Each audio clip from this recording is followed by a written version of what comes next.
Salut, moi c'est Maxime Richard Germain. Je suis constructeur de sentiers à temps plein. Ça fait, là, cette saison-ci, c'est ma 7e saison. Avant de commencer à construire des sentiers pour Sentier Boréal, j'ai habité dans l'Ouest pendant 6 ans. Moi, j'ai déménagé à Squamish. Je me suis vite acheté un vélo et j'ai commencé à rouler là-bas en vélo de montagne. En fait, je me suis remis au vélo parce que j'ai fait du BMX pendant mon adolescence. Puis c'est revenu tout de suite. Là, je suis retombé en amour en fait avec le vélo en roulant là-bas. Fait que j'ai vraiment vu la gamme là, de ce qui se faisait en sentier, là, surtout dans l'Ouest. Puis je pense que c'est un peu ça que j'essaie de ramener ici là, au Québec. Faire monter le niveau des sentiers, aller chercher des trucs rocheux, engagés, des trucs qu'on voit plus dans l'Ouest.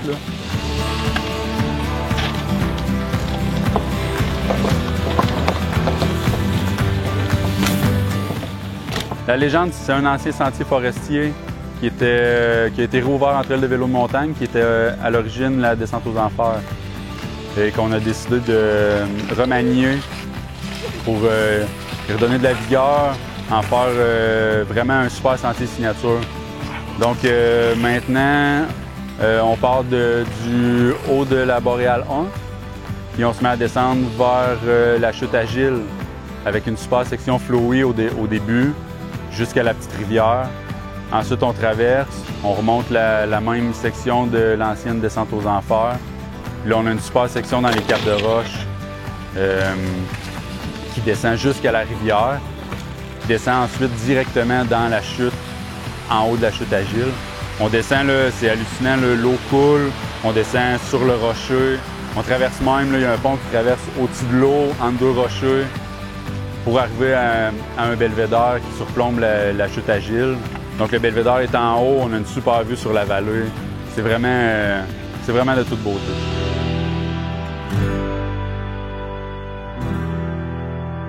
C'est comme réaliser une œuvre en forêt.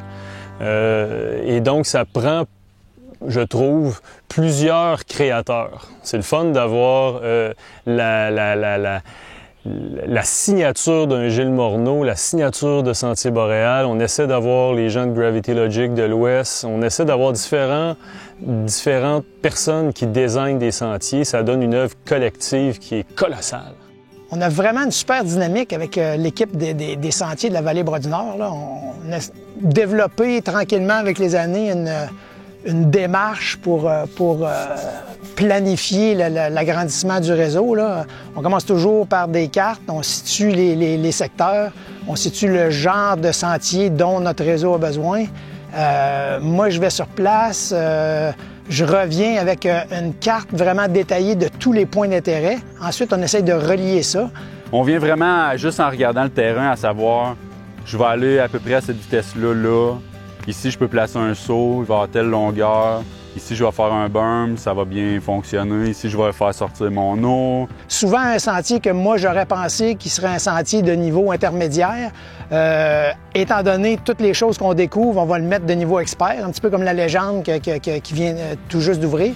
Tout le monde marche le sentier, tout le monde amène ses idées, puis on essaye de se former là, un tout qui plaît à tout le monde parce que chacun a ses préférences. Souvent, on change un peu nos plans, mais ça apporte une dynamique de collaboration, puis des différentes expériences des gens de l'équipe permettent vraiment de peaufiner notre sentier, puis vraiment d'arriver à faire une œuvre d'art à chaque fois dont on est toujours très fiers.